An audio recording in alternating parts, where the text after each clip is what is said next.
Well, hello everyone. We are here again on Saturday with a Mirror Darkly Unbridled Inquiry, and we had last week off because I was stuck on an endless train saga. Both of my trains got stuck, and so it took a lot longer to get home than it would have normally, but we weren't planning on having the show anyway because I was out of town. So I'm glad that's done. The dog did very well on the trip, but the trains didn't fare as well as the dog. So anyway, so just so you know, we are running the show in 10-minute segments. So if you bring up a comment or a topic, then we'll talk about it at the end of the 10-minute segment. I see that Steve is here, so that's good. Hopefully Dennis will join us and some other people that are regular listeners. And we are kind of out of topics, so I was going to put it in the church announcements and realized after this week there's nothing. So there will be something. We're going to sit here and stare at you. Yes. For an hour. So anyway, if you think of anything... I have a list that I was working on. Okay. Anti-vaxxers are deluded, irrational, and dangerous. Anti-GMO people are deluded, irrational, and dangerous. The concept of lordship salvation is demonstrably wrong and derived from Marcionite tendencies. Opposition to nuclear energy and the building of reactors is based on irrational fear and ignorance. Let's see, there are problems in publishing. Importance of platform, that is, you need to be famous. Oh, Larice is here too. Hi, Larice. Anyway, Yeah. so we'll come up with something. So somebody has a bunch of grumpy topics coming up. Somebody's not a happy camper. I was just listing things I was grumpy about. Okay. So I don't know that we'll actually do any of those. It's his gripe but- list. It's not show topics. It's a gripe list. Yes. Okay, so if you have any ideas, we will hit on any topic whatsoever. So, I don't know, maybe we should talk about Model trains? gender versus sex and all that kind of stuff Yeah, too. Some I more don't know. controversial topics. Yeah, we'll see. So, anyway, so if you come up with anything, just throw your hat in the ring. Okay, Yeah. so we're going to get started on the Gell-Mann effect, Yes, which is very interesting. This is Actually, something it's I've called the Gell-Mann amnesia effect, Okay. but I only have so much space to type it. I mean, it's long enough as it was, and the importance of skepticism. Murray Gell-Mann, who died last year, in May 24th, 2019. He was a Nobel Prize-winning physicist, American physicist. He got his Nobel Prize in 1969 for his work on the theory of elementary particles. He was also the Robert Andrews Millikan Professor of Theoretical Physics Emeritus at the California Institute of Technology, Caltech, where Big Bang Theory goes. So he knows Sheldon. He knows Sheldon, yeah. I don't know if he ever showed up on Big Bang Theory or not. They normally just got Stephen Hawking. Yeah. So Well, he's the most he's the recognizable. most recognizable right. physicist. People would recognize Gell-Mann. Yeah. Although he kind of looked like what you'd expect a physicist to look like. Mm-hmm. One of his funny quotes that I got. Well, while you're looking, our daughter is raising our grandson properly. I have a picture of him watching Big Bang Theory. He's in his little play area in the house, and Well, he's watching Big Bang Also, Theory. what kind of books does he have? Yes, he has all the for babies books like Nuclear Physics for Babies, Quantum Physics. for I now babies. understand quantum physics thanks to the book for babies. They're all board books. They're all science board books. They're really funny. Yeah. And Vanessa called me this week and said that she's getting paybacks because now Luca has started pulling her books off the shelf and is playing with them, which is, of course, something that Vanessa used to do. She'd pull books off the shelves, stack them, build a little desk out of it, sit there and pretend to work just like Daddy was working. Yeah, all the bottom shelf of the bookshelf was always a mess. Yeah, because it was. and it's never gotten fixed. Well, we're in a different house then, but did she True. mess it up in this house? She was a little older then. Oh, okay. Yeah, it's all messed up. Nothing. And I've not bothered to fix things since. These books up here are fine. She couldn't reach those, but Yeah, since they're virtual. Anyway. Oh, and Stephanie's here too. My friend Stephanie. Hi, Stephanie. Gell-Mann wrote lots of books on various topics regarding You were physics. looking for a quote. Oh yes, and the quote that I found. Isaac Newton is quoted as having said that if he's seen further, it's because he stood on the shoulders of giants. And Gell-Mann said, if I have seen further than others, it's because I am surrounded by dwarves. He tended to view his compatriots the way Sheldon viewed everybody else around him. Less intelligent than Yes. him. Yeah. So by dwarves, he was really calling them like mental midgets, but Yes. midget isn't a term you're allowed to use anymore. Yeah, I don't know when he did this quote. Oh, Larice says she can't hear us. Well, looks like everything is going out. Yeah. Yeah. Check your settings on your device. Oh, and Stephanie can't hear us either.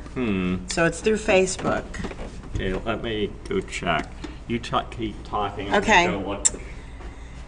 Well, I wasn't prepared to tell jokes or do any stand-up comedy, but okay. Steve's wife is there too. Good. Our audience is coming back to us. Yeah. So let's see more about Luca. So my grandson, he will be 8 months old on. Let's see, what's the date today? It is working?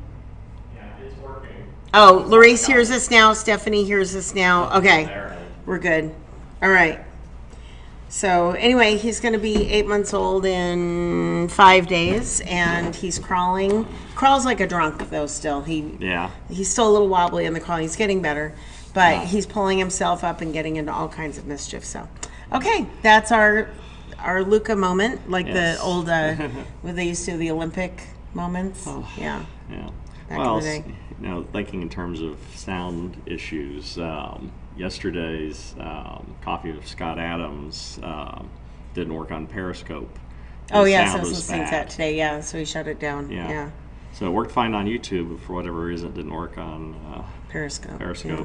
But it was working fine today. So. Well, yesterday with teaching, weird glitches. Yeah, yesterday with teaching, WebEx, which is our way of doing class, was glitchy, and ClassLink wasn't letting kids onto ClassLink so that they could get to WebEx. We were having all sorts of technical issues yesterday. I have 18 kids in my morning class, and only like 8 or 9 were able to show up. So.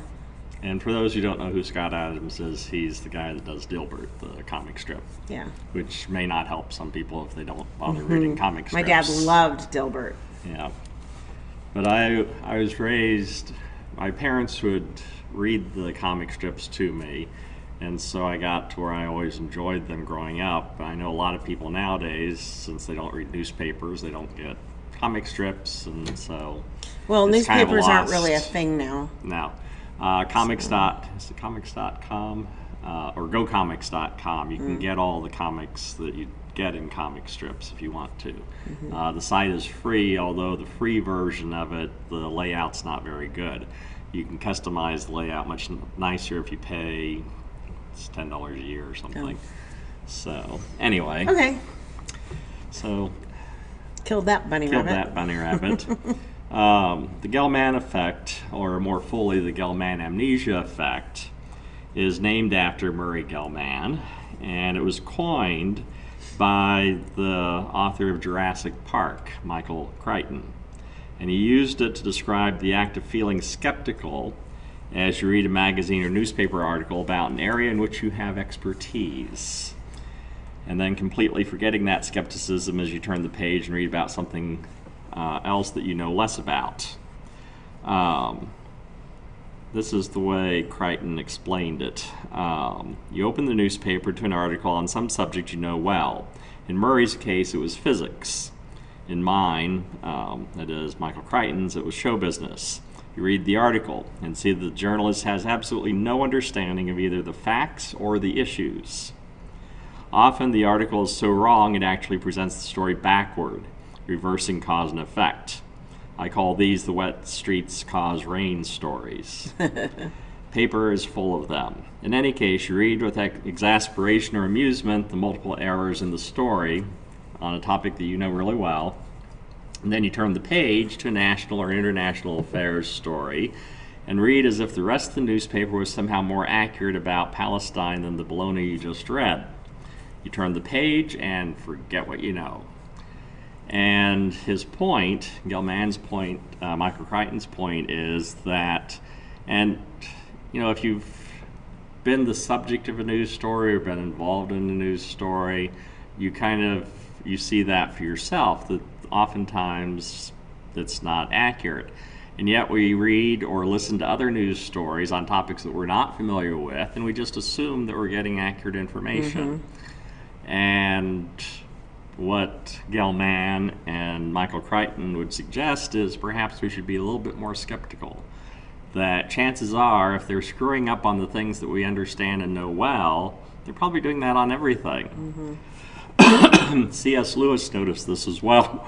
Let's see. I have the notes on that. I forget to put them down.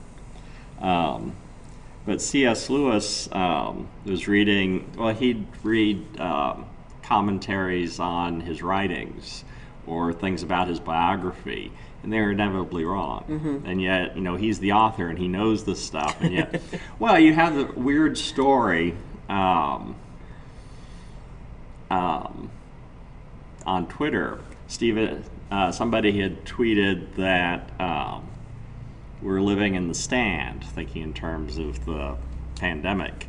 And Stephen King said, no, it's nothing at all like that. And then the person responded to Stephen King and said, man, have you even read the book? He wrote the book. He wrote the book. That's the kind of thing that happens. That is, people think that they know things well, and they're completely clueless, and a lot of these people are journalists. It's been 16 years now, I was a volunteer with the X Prize Foundation during the launches of Spaceship One up here at Mojave. And I worked in media relations, which means I got to tell reporters where to go.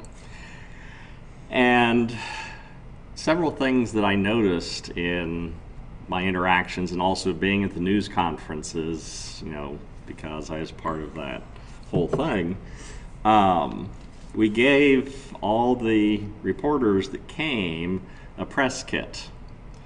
And I still have a copy of it at home. And the press kit gave, massive amounts of information about what was going on, biographies of the test pilots, just everything that you could possibly know. And during press conferences, they would ask questions that were answered in the press kit. And it just made no sense to me. Plus, also, one reporter would ask Burt Rutan a question. Burt Rutan would answer the question. Next reporter would ask the same question. Burt Rutan would ask the question. About 10 times of this happening in a row, you could see that Burt Rutan was getting very irritated. But you're not allowed. But it just, you wonder what's going on. They don't seem to be paying attention to each other. They're not really paying attention to what you're saying. They're just, what's the point? Right. Well, and Stephen Darup in the Poconos. Cool. Okay, so Larice brought up CNN and MSNBC. You still have to be skeptical of Fox too. Yes, every single news organization. For instance, I'm a big fan of SpaceX and Tesla, and so I follow them closely, and I follow it with people that are experts in that, and directly from the companies themselves. And in mainstream news media reporting, it is remarkably bad. And it's not just CNN, MSNBC. I see it in Fox. I see some National Review, which is mostly a conservative news magazine, commentary magazine. Again, they just mess these things up. It's not something strictly, you can't pin it down to, okay, this news organization, because they lean this way or they lean that way, they're necessarily worse than other news organizations. They're all equally bad. That is, Michael Crichton, when he wrote this thing, and Gell-Mann, when he's noticing these things, doesn't matter what news organization it is. All of them are like this. Yeah. Because most journalists, most of the people that are writing the news are not experts. They have no clue what they're talking about. Well, and now, investigative journalism doesn't seem to be a thing. Well, because everything is, who do I want to be the next president? It's the ever-Trumpers and the never-Trumpers. That's pretty much what your news fields are. That's why if you watch if you watch local news, you're going to get actual stories like car accidents and weather and things like that. Which they will still screw up. Yeah, they will still mess them up. But you have to be super skeptical of everything. Yeah, and she just said they don't do investigative journalism anymore. Part of that is because they don't know how. Yeah. And quite frankly, based on my interactions with journalists over the last 10, 15, 20 years, that is, I wrote for a newspaper for 10 years. I, like I said, worked at as a media relations with the Spaceship One launches. These people are clueless. And those that actually are good at their job, for instance, Miles O'Brien was the science and space reporter for CNN back in 2004. And he was excellent. In fact, I used one of one thing that failed to show up in the biography of the test pilot was his birthday. Didn't say when he was born. And so I had several reporters asking me, well, when was he born? So I was trying to figure that out. And I happened to walk by Miles O'Brien while he was talking on the phone to somebody, and he mentioned his birth date. So I was able to go back and tell other people. He was very good at his job. Unfortunately, CNN cut him. He doesn't work for CNN anymore, and they don't have anybody equivalent to him. That is, the people they have are all idiots. Well, and I think a really good example of just how bad the news media is when you watch White House press briefings, especially with Kayleigh McEnany, because she doesn't take crap from anybody. I really like her. But she does this whole press conference. She gives them all this information, and not one person asked her. It was some really critical thing that was going on. I forget what the situation was, but she like scolded them. She said, not one person has asked me about this thing, because it wasn't a pro-Trump, anti-Trump thing. It was, I forget what, I wish I could remember what the story was. Yeah. But anyway, she scolded them. She's like, I didn't get one single question on this particular thing, which was really important. And it just shows that everybody's in their silos, and they're only listening to their own stuff and just trying to find stuff that supports what they believe. Yeah, you'll notice that the title for today's webcast is The Gell-Mann Effect and the Importance of Skepticism. And I tell students this over and over again. I tell lots of people this over and over again. Your rule of thumb in trying to figure out whether or not something is so is to be as skeptical about things that match what you already believe or fit the narrative that you like as you would be about things that challenge what you believe and what you like. And that's incredibly difficult to do. The other thing that people, and the news media is very bad at this, and talking about the fact they can't do investigative journalism anymore, is learning how to do research.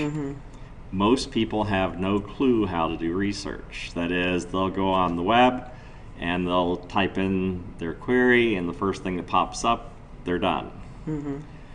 That's not the way you do research. Well, it's usually the ads come first anyway. Yeah, you have to go below the ads first. Yeah, but still, they don't act. Right. That is, the first information they get on the topic, they're satisfied with. And that's really the thing that the algorithm has decided is most important. Yes, it may or may not be. Right, because that's what most people have looked at, or it has some particular political leaning that the writer of the algorithm has, which we are also learning is a thing. Yeah, because, and say, don't think of this as a malevolent sort of thing. That is, all human beings have biases. Right. Every last one of us are biased. That is, we have our preferred beliefs, the things that we like. That is, we don't like Brussels sprouts, but we do like pizza. And so we find things that talk about pizza and we're happy, and we see things that talk about Brussels sprouts and we're unhappy, and we criticize the Brussels sprouts, and so on. The point is that we are all biased. The Dodgers are wonderful, the San Francisco Giants are not. That's bias. It's true, but it's still bias. You're not skeptical enough. I'm not skeptical enough. Actually, I'm well aware of how badly the Dodgers can do. Yes. Everything can be going just fine, and well, we've decided there's two teams. The one team that keeps winning during the season, and then the sucky team that they put out there for the World Series. Yeah, I don't think it's the same group of guys. They're in Dodger player skin suits. 8 years they've been in the playoffs. 8 years they've failed to win the World Series. We'll see if it's any better this year. So far they've done quite well. They've swept the playoffs that they've had up till now. We'll see what happens starting Monday.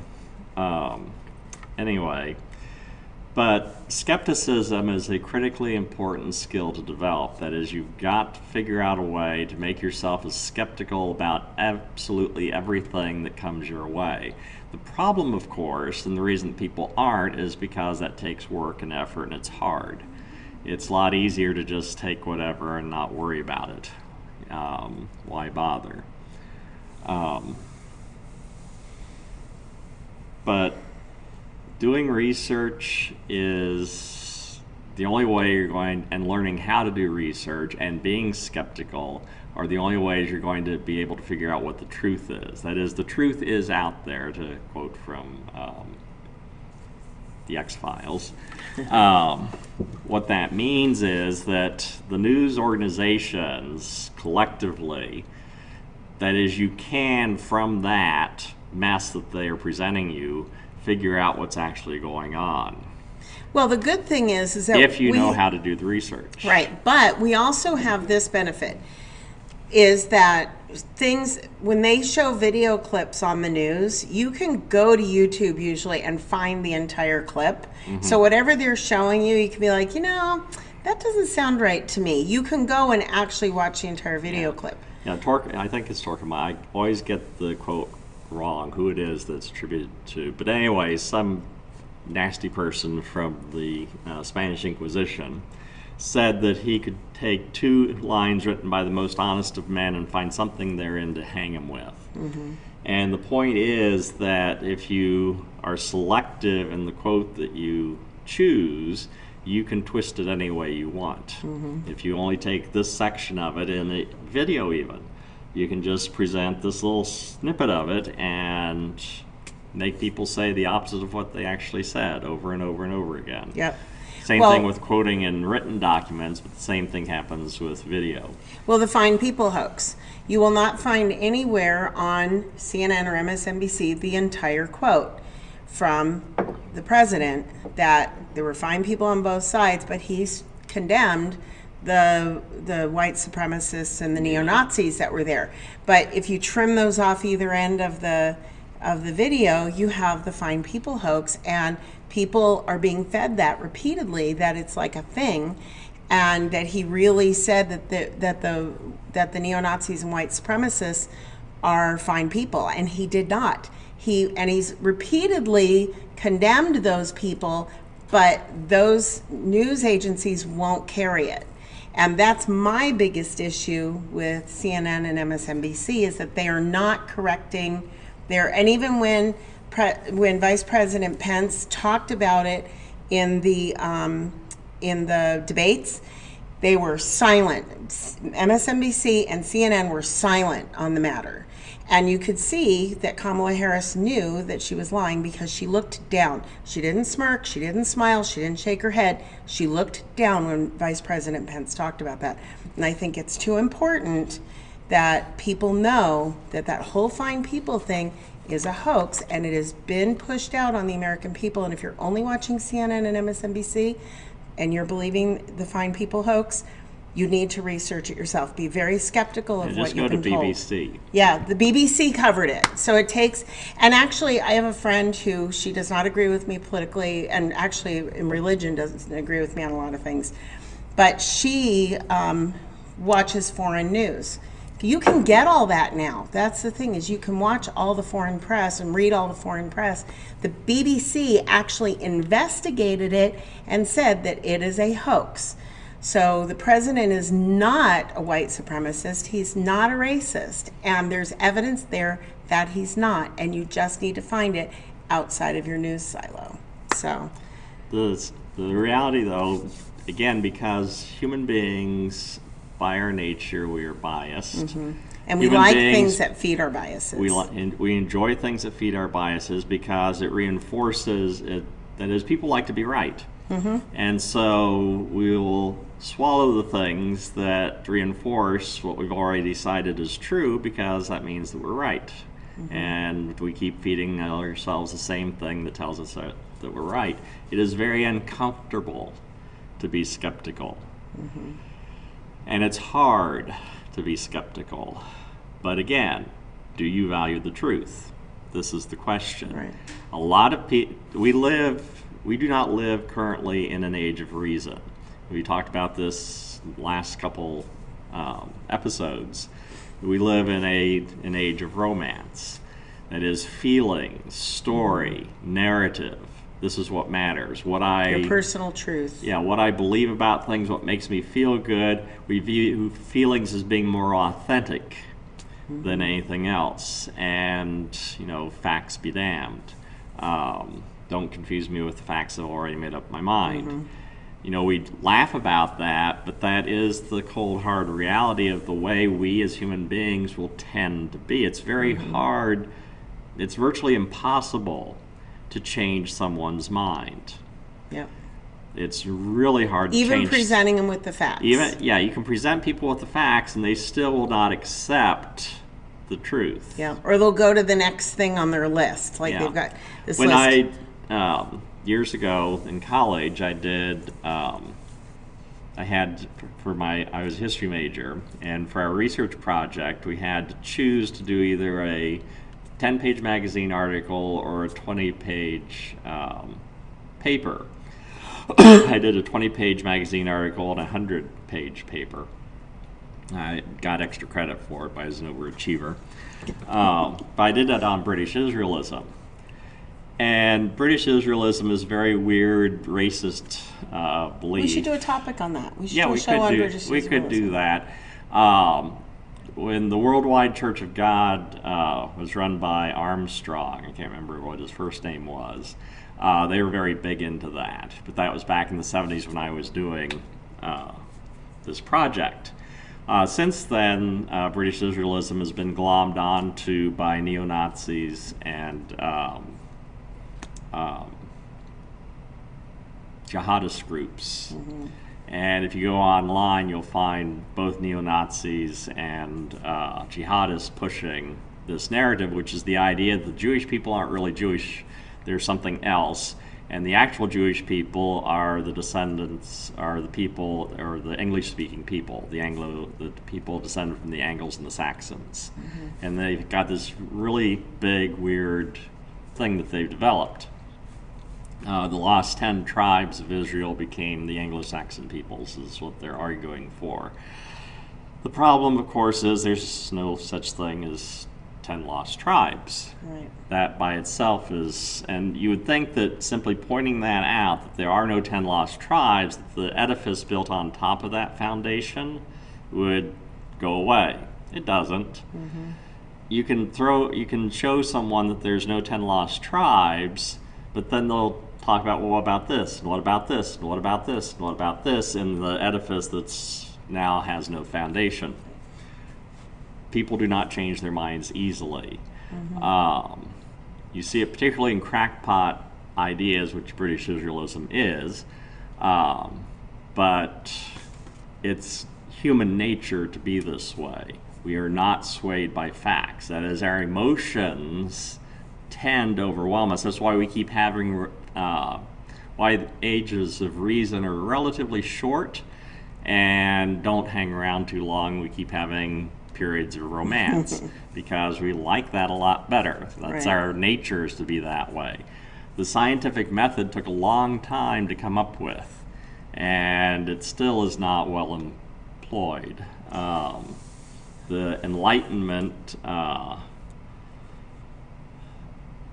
is something we tend to ignore now in this age of romance as opposed to an age of reason.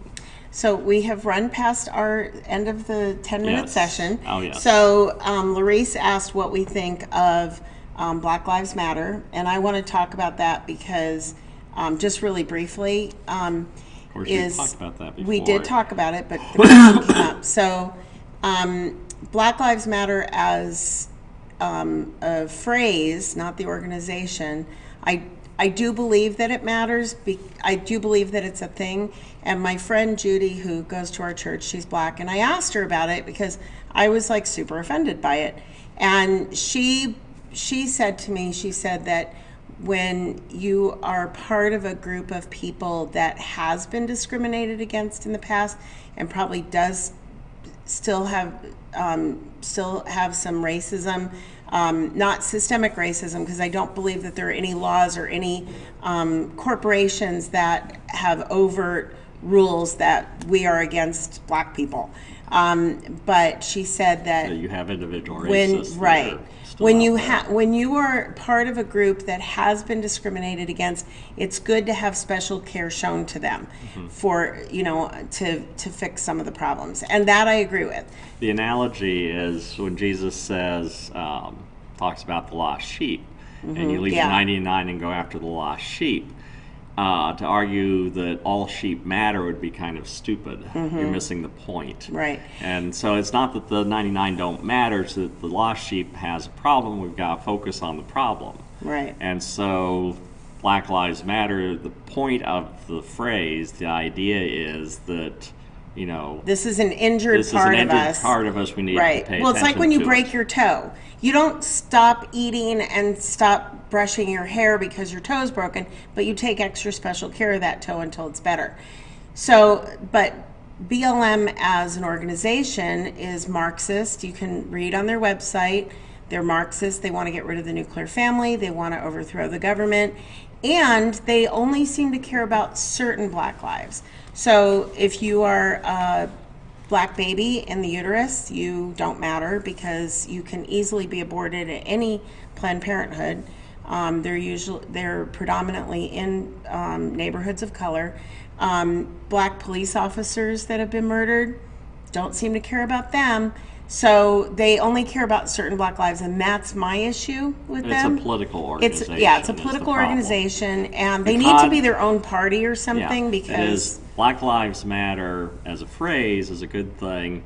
The organization is just another political organization that has its own agenda, and being Marxist, I'm very uncomfortable with it. Right, but to say that you're against Black Lives Matter sounds really bad, especially if you're white. And I'm not against Black Lives Mattering. I believe that all Black Lives matter, including the unborn babies, the babies living in poverty, the police officers that are being murdered, the teenagers being murdered in Chicago. All those people all matter, and that needs to be dealt with.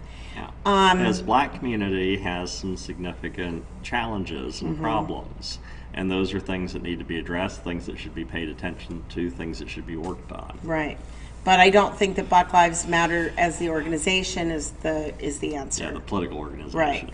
So there was something else I was going to say about that. So, by the way, to go back to the Fine People hoax, the leader of I think it was the neo-Nazi group, he's come out in support of Biden. So there goes your Trump is a racist thing with them. So yeah, and that is verifiable. Who happens to support you does not mean that. No, but they're not in support of Trump. Yeah, but I'm just saying that no matter what politician you want to pick, I'm sure you can find some unsavory people that support them, and that doesn't mean that it means you absolutely like them. nothing. Right. It doesn't mean that it doesn't mean that it's mutual. Right, but if Trump was so pro neo-Nazis, you'd think that they would be in support of him, but apparently not. So anyway, there you go. Going back to trying to find the truth, which should be our goal as human beings. That is, we'd like to know what reality actually is, what's actually going on, as opposed to what makes me feel good or what matches the story I tell myself, or what matches the group that I am a part of, or what matches what I've always believed, or whatever. I want to know what reality actually is. Not everybody apparently is interested enough in what the truth actually is to actually try to find it. But the rule of thumb, like I said, the big one is to be as skeptical of those things that support you as you would of those things that attack you. That's hard, but that's what you need to try to do. Second thing that you have to do, and this goes back to my training as a historian, is when you're trying to figure out what's going on, go back to primary sources. Yep. That is, don't rely on somebody's commentary on what happened. Go and find the original source in full and see what you can get from that. And so For instance, I have a really good example of that. go ahead. So it goes back to the debates when Harris said that Abraham Lincoln had a seat come available on the Supreme Court, and he said that the voters should decide who the next Supreme Court person should be, or whatever she said. It was my paraphrase of it. And I was like, that is really weird, because I've never heard anything like that about Abraham Lincoln. And I'm not an expert on Abraham Lincoln, but it just seemed like a really odd thing. But I thought, well, if that's what he said, then I guess that's what he said. Come to find out, and I didn't research it, I found out through another source that that's not what happened at all. The reason why he didn't nominate somebody was the Senate was on recess. And then as soon as they came back from recess, he nominated somebody. The person he nominated, he was trying to get that person to support him during the campaign. And so he's kind of dangling this out as, right. Here, you support me and I'll give you this. Yeah, so it wasn't the way that Abraham Lincoln was Kamala quite the Harris politician. said. So, well, the phrase, one of the things I've noticed this, because I was a history major and I have a background in a lot of the individuals that are significant in history, on Facebook you'll see, these quotes, that so-and-so famous person says it. Well, if you're familiar enough with the time period and the way people phrase things and the way that particular individual phrased things, sometimes that alone clues you in that whatever this quote is, it did not come from that person, because it doesn't match. Right. It doesn't match the time frame. It's anachronistic. The quote about Abraham Lincoln saying that you can't believe everything you read on the internet. Well, yeah, that's an obvious one. But that's for instance, my favorite Lincoln quote. I forget now what it was, but in one of the quotes that somebody had posted, one of the phrases that this person from the 19th century had supposedly said was something about the news media. And that alone was kind of a bing, because that wouldn't be a phrase they'd have used back then. Right. Or mainstream media or something like that. It's an obvious 21st century phrase tossed back and put in the mouths of somebody from the 19th century. They're not going to say that. Well, but some quotes they did actually say. But then it's out of context. It's out of context. They leave out part of it. Yeah. Again, thinking in terms of, it's not just modern people that get misquoted or a piece of what they've said. It happens with everybody. So you really have to research it. If you see a quote from somebody, they say, so-and-so said this, if they don't tell you when and where and in what context they said it, you should be skeptical right up front. That is, it should tell you, okay, it comes from this book, this page, whatever, or this year, something. If there's nothing, just that person's name and know where it came from, be very skeptical of it. Even if they did say it, be skeptical of it, because you don't know what's being left out. Well, and a lot of things with history right now are coming from this one guy who was not a very good historian. It's been pushed in the university system, where Christopher Columbus was a rapist and a slave trader and blah blah blah, and it's all from this one guy and his book that he wrote. But people need to go back and look at the actual original writings. I was watching a video that was done, and I know PragerU has issues. A lot of people don't like it because it's right-leaning. It has its own biases. a bias, right?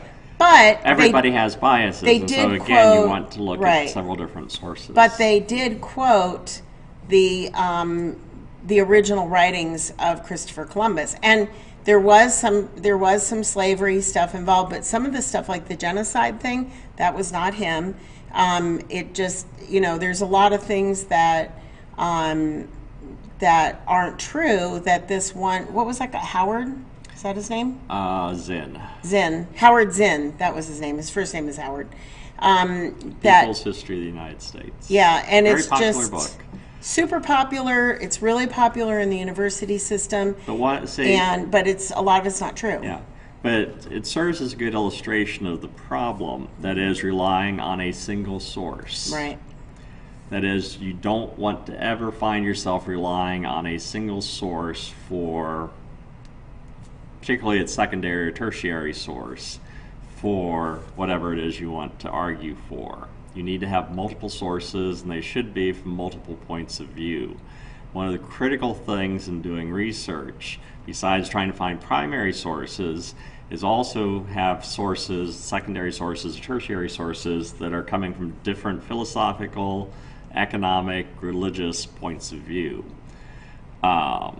Because again, if you find agreement and they're coming from radically different points of view, then that gives you more confidence that you're getting an accurate portrayal of what happened.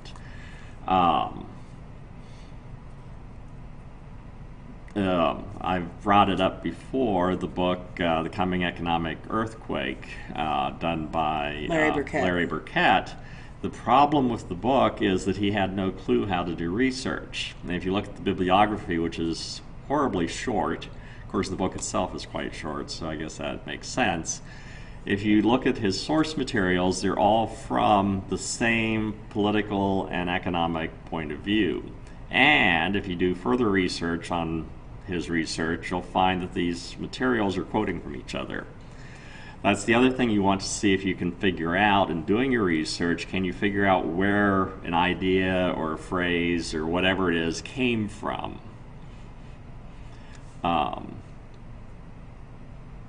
In textual criticism, which is something that we have to do with any ancient text that came into existence prior to the advent of the printing press. It's not just a biblical thing. You do it with ancient Greek texts of, Plato or Aristotle, whatever. As you're looking through the different copies that you have, one of the rules of thumb in textual criticism is if you have differences between the texts, is try to figure out what caused the differences. That is, can you, you want to try to figure out what the original reading is.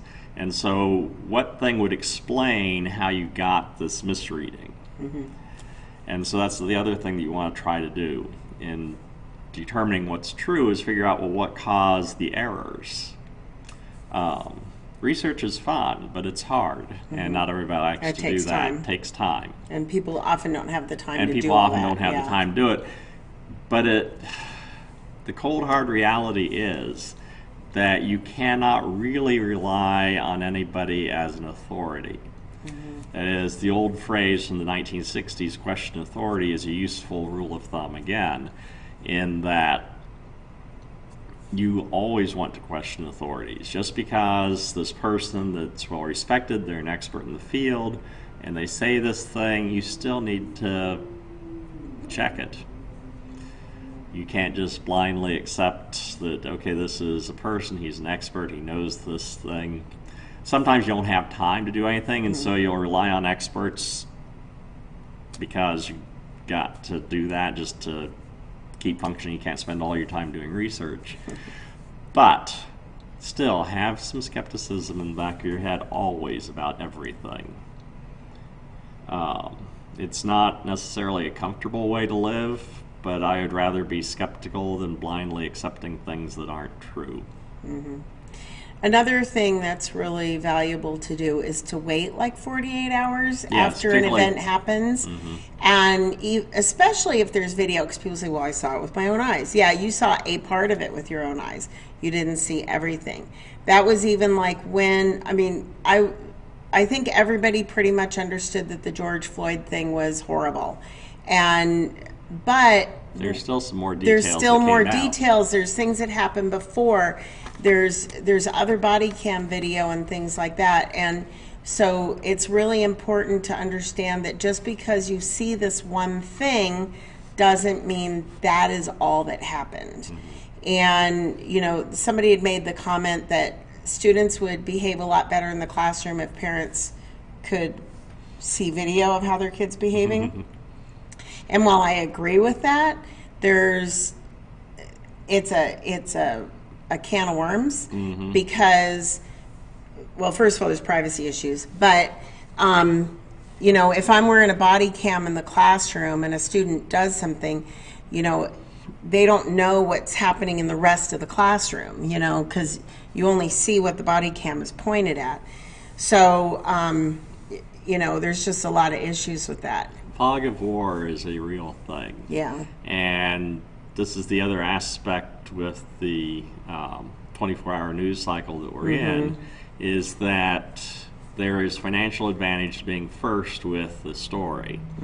The problem, of course, with being first is oftentimes you can be very wrong. Yeah. That is, you get just part of the information, part of what happened. You present or somebody's speculation, or somebody says, well, we think this is what happened.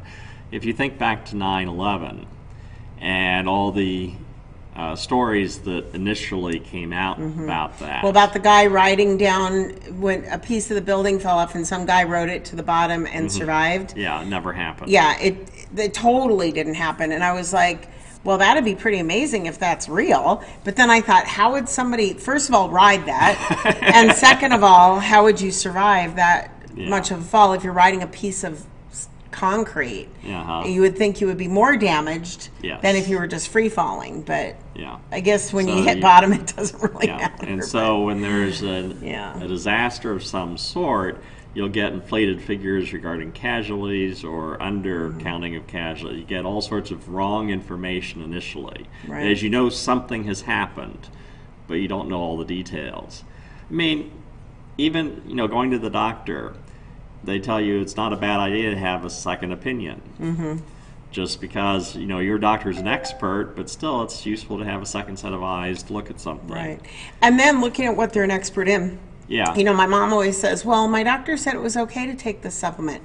I'm like, okay, but talk to your pharmacist, because the pharmacist knows medication. Your doctor knows your body, and your doctor knows what medications the salesperson has brought to them.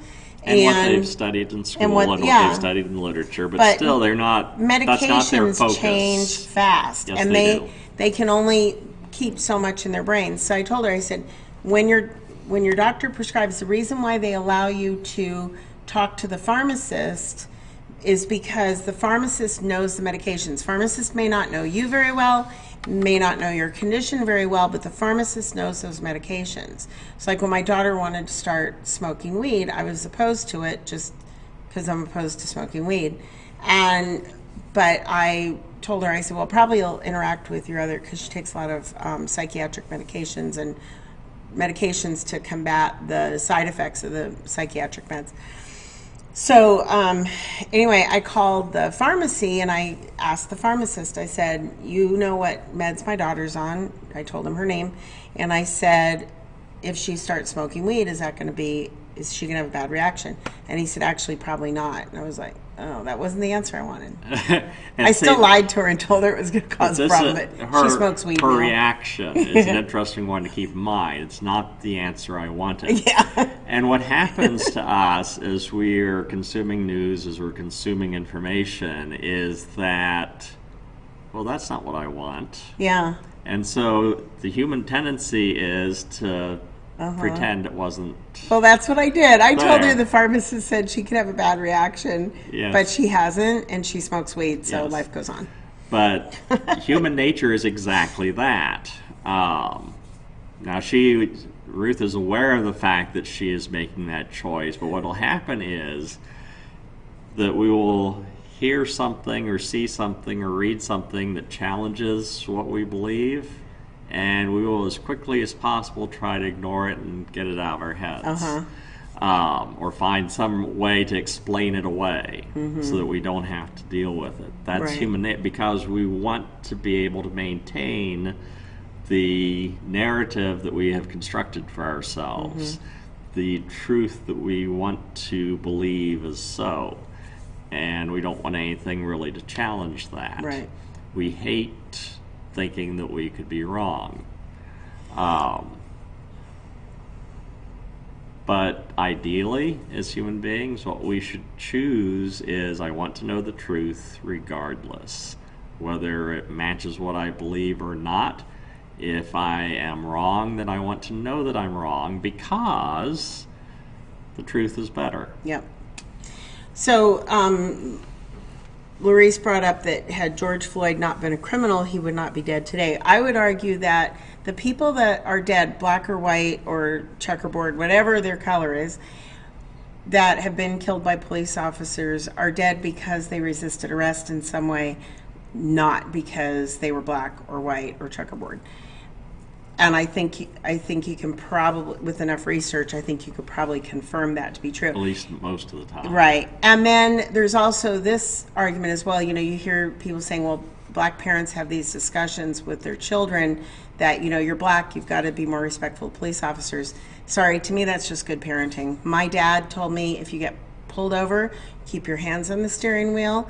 You're very polite to the police officer. You don't move without asking permission. Like if you need to get something out of your glove box to show them, you say to them, my registration's my glove box, can I reach over? That's just good parenting. That's not black parenting, white parenting, Hispanic parenting, anything. That's just good parenting. And a friend of mine whose son did get arrested, he was black. He was in a Mustang with a it was a convertible, had his music too loud, and he's wearing a hoodie. So right there, you've got a young kid in a nice car wearing a hoodie. He's in that age group of, you know, black or white, that age group of males tend to commit crimes. Here's another example. And I know this from watching those different cop shows, not Cops, but what's the one they took off the air? Oh, Live PD. Is that police officers will pull a car over for a broken taillight or the license plate light not being on, but because the car has a Raiders sticker on it or a Steelers sticker or some other thing that identifies it as a person who potentially could have warrants, because people with warrants tend to have certain things or certain types of cars. My sister, for example, she had a Scion. Scions are usually owned by that age demographic of criminal behavior people. And then she had a Steelers sticker on her And car. she had a Steelers sticker on the back window. So and her windows were tinted. Yes, and her windows were tinted too dark. And that's how, and they weren't like limo tinted. And she got pulled over a lot. Yeah. Now she does tend to have a lead foot, but she's been driving a Prius C for the last couple of years and hasn't been pulled over. Yeah. Well, she ran it into the ground. The thing, she wore it out. But anyway, she'd be speeding along. Police would see a Scion with a Steelers sticker. Oh, there might be somebody with a warrant in that car. Let me pull them over for speeding, and I'll run their plates and their license. She had a clean record, but because of the kind of car she drove and what she had on the back, that's why my kids drove my minivan when they were learning how to drive. Never. My girls drive Prius C's now. They don't get pulled over for. I don't know. Either of them have ever had tickets. No, I don't think so. But, and, you know, my girls they drive fast. Mm-hmm. So now cops are going to be like, oh, we're going to watch these Prius C's with these young girls in them. But it has a lot more to do with what you're driving and what's attached to your vehicle. If you're driving a mom van, they're generally, now I did get a ticket in my minivan. You know, because I tend to drive a little fast. And, well, that was actually rolling through a red light, but I thought it was green. I thought the arrow was green, and I was talking to the girls, we're on our way to Girl Scouts, and I was talking to my daughters in the car, and I kind of rolled through the red light, but it wasn't green. And when the cop stopped me, he goes, do you know that you rolled through that red light? I said, I thought it was on the green arrow. I said, I'm sorry. I said, I was talking to the girls. We're headed to our Girl Scout meeting, and I was talking to my daughters about what we're doing at the Girl Scout meeting and was distracted. I'm sorry. And he wrote me the ticket, and I went on my merry way. But so I think that if you were to do research on those incidents of why they were pulled over, why they were, you know, what was the age demographic, what was the gender, you know, what stickers were on the car, things like that, how well they were tinted. And I do want to make sure that I say about my sister's car, the windows weren't dark where you couldn't see her, but they were dark enough that they weren't legal in California, which is weird because she bought the car in California. But so just, you know, I think that if people realize that there was more to it than oh, you're a black guy in a nice neighborhood, let's pull you over. I think it's more about the vehicle than it is about the person who's driving. But that could just be my perception. I haven't actually done the research, but I think it would be interesting to do that. Yeah, and that's the other thing with research. You want to find the actual raw data on a given topic, not just anecdotal evidence or stories. Right. As the stories are interesting, they're entertaining, and we put a lot of stock into stories, and so we'll hear a story that matches the narrative, and so we're happy with that. If we look at the raw data, though, we find out, wait, this isn't the way things are. So, for instance, one of the most common things for people is to imagine that the world is getting worse and worse. And the reality is quite the opposite. You can get rather detailed books on the topic. For instance, Steven Pinker's book, Better Angels of Our Nature, and the subtitle is How Violence Has Declined. The world has become increasingly less violent over time, and it's continuing in that same pattern even now. The world is becoming increasingly more prosperous, increasingly better educated, all things that, when you think in terms of anecdotal evidence and what you see on the news, it seems ludicrous. But if you actually look at the data, that is the way things actually are, because what you're seeing in the news are anecdotes. That is, if it bleeds, it leads. That is, bad stuff is what you will see on the news, because bad stuff is what's out of the ordinary. Right. You don't see newspaper articles on the thousands of planes that land safely every day. You'll see the one or that the crashes. the millions of people who survived coronavirus versus the few million who have died from coronavirus. Right, and so on. That is, we focus on things that are wrong. It's a survival aspect for human beings. That is, we need to focus on things that are not working, because then you can fix them. Right. But that can also skew your attitude and think that, everything is going to hell in a handbasket when it's actually not. I would recommend, just to make yourselves feel better, go to the website humanprogress.org. And you'll see lots of information about how things are actually getting better when you actually look at the raw data. Look how few wars there are right now. Yeah, well, again, read Steven Pinker's book. Not only are People there aren't less being executed by ISIS anymore. Yeah, just look at, that is, violence has gone down over the course of history, particularly in the last 100 years or so, a couple hundred years. And even those wars and things that do happen, the casualty rates are much less than they used to be. That is, everything is trending in the right direction, and yet you'd never know that just by watching the news. I watched an interview with a World War II veteran. He's 91 years old. Or was it World War I? No, it was World War II. World War II. Yeah. And, World War I vets are all dead. Yeah. So they, that's how old I am, I wasn't sure. But he was being interviewed, and the interviewer asked him about what he thinks about our armed forces today, like our individuals that are, because he did the whole foxhole thing. You dig a hole, you get in there, and you're not going past this, and all that. And he said that he admires the soldiers of today. He said they have so many things in their arsenal that they can use that reduces casualties. And that he said, really, if we keep our armed forces the way they are now, we'll never lose a war. And so it was good to hear, because you would think, crotchety old guy, on my day, we walked uphill both ways to school, Sonny. But no, he was very positive about the future, very positive about our current armed forces and all that, and really an incredible story that this guy, again, but still it sheds light on some things that you could research and find out more about. Yeah. So. And see, this is the other, and a person like that, the reason that they remain optimistic and have a good attitude towards things is because they continue through their whole lives to try to learn new things and try to find out what the truth is.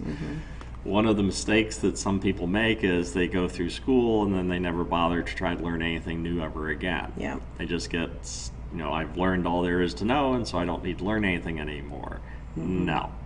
It's And a that's lifetime scary when process. it's teachers that do Yes. that. Or Because how about if your more. doctor did that? He gets out of medical school 40 years ago, and he never bothers to pick up a medical journal ever Yeah. since. Well, my grandmother is a good example. She got her RN in 1927, and she was up on the medical stuff for that period of time. And then once they retired from the mission field, there was really no reason for her to really know, because she wasn't doing medical stuff anymore.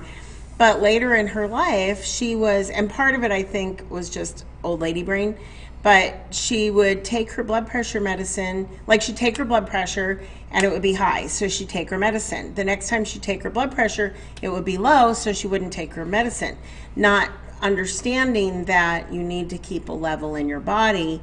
And her blood pressure was doing this. Right, and that's eventually what killed her. So and my grandmother was a genius. I mean, the things that she did, she was multilingual. She was too sick to graduate from high school. She had to do some independent study, which was like not a thing then, in order to be able to go to nursing school. When they were in Africa, they were out in the bush. They weren't in Nairobi, in any of the big cities, which really weren't great cities at that time because it was a long time ago. But now they're much more like America than they were then. But they were out in the really remote areas, and like she's treating like malaria. And my mom talks about the medications they would give out. This is the funny thing. My grandmother was like the doctor. She would diagnose patients and all that. My mom and my aunt, who were little girls, my aunt maybe was a teenager, and my mom was I think my mom was like 5 years younger than my aunt. They would be standing like behind a counter. My mom would be on a box because she was little. She's still kind of short. And giving out medications, like mixing them and giving them out. Like that is like unheard of now. But they knew exactly what to give to people because my grandmother taught them. And so it was a different time. And so when it came time for her to manage her own health care, she was not doing it right because I have my RN. Yeah, that was in the 1920s. This is the 1990s, and she died in the 90s, like 94. Yeah. Well, but anyway, we are at the end yes, of our time. we are past time. So Lorraine said that I don't think she agreed with what I said about pulling people over, that it's probable cause. Let's see, true story. Once when pulled over, they can ask search. Oh, okay. Oh, I see. Oh, okay. There was a whole conversation that went on. So, Lorraine said, Negro lessons, that is what they're called. This isn't good. It makes these young blacks angry. I think you were talking about when the police pull you over to be respectful in that, but to me, that's just good parenting. And then, another friend, Kathy, said, true story. Then once pulled over, they can ask search the vehicle. Yes, they can. And then Lorraine said probable cause. She says, I don't agree. I don't know what she said. Excuses that I don't agree about. But anyway, it was a good topic, and maybe we can revisit it sometime. So anyway, it was good discussion. We had a lot of input from our audience, which we like. Sometimes people are just quiet, but sometimes because the topic's way up here. I know, because We it is wandered for me around too. a lot. Yes, we did. So anyway, just remember to be skeptical of things that support your opinion. Right.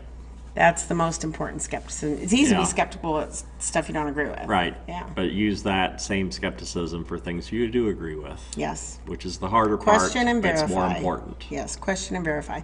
Okay, so next week, what's our topic going to be? Next week, we'll find out. Top of the gripe list. Oh, you suggested something in the middle of the thing. What was it we should do? Does anybody remember what I said? Oh, British Israelism. Oh, yeah. Okay, so let's do British Israelism next week. So, because A lot of people have no idea what it is anyway. Yeah, and in order to marry him, I had to read the article. There was no quiz, though. My whole life has been a test. Just kidding. We'll see you guys next week, Saturday at 4 o'clock. If you want to join us for church, tomorrow morning at 11 a.m. on YouTube and on Facebook. Quartz Hill Community Church is the name of the YouTube channel and the Facebook page, 11 o'clock a.m. Pacific time. See you next week, guys, 4 o'clock next Saturday.